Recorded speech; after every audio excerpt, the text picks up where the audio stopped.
ito ay rated SPG. Striktong patnubay at gabay ng magulang ang kailangan. Maaaring may masisirang tema, lengguwahe, karahasan, sexual, horror o droga na hindi angkop sa mga bata.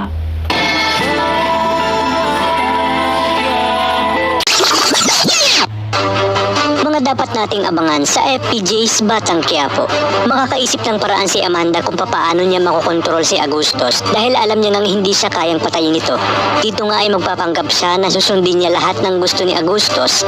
Sasabihin niya kay Agustos na wala na umano siyang magagawa at tanggap niya na ang kanyang kapalaran. Naliid nga sa alam ni Agustos na may binabalak pala itong si Amanda.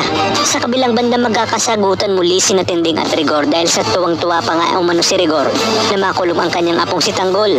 At walang ibang mahalaga kay Rigor kundi ang kanyang reputasyon. Dito na nga sinabi ni Tinding na paano pag nalaman ng kapwa niya pulis na kaya pinagmamalupitan nito si Tanggol dahil hindi matanggap ni Rigor na hindi niya ito tunay na anak. At bunga ito ng pagkagahasa ni Ramon. Kung kaya't dito lalong nanggalaiti sa galit si Rigor.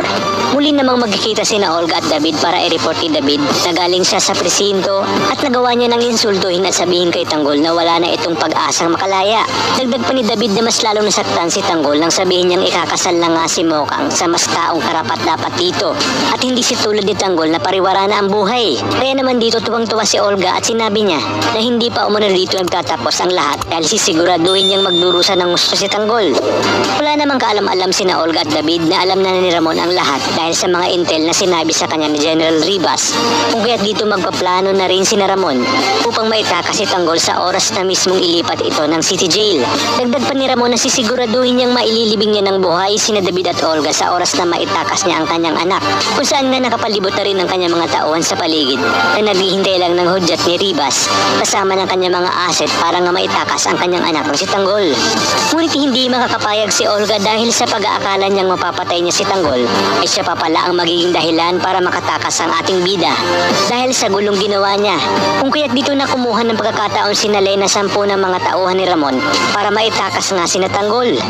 Kaya naman kapamilya, tutok lang dahil marami pa tayong dapat abangan dito lang sa pambansang teleserye ng Sambayanan, ang FPJ's Batang Quiapo.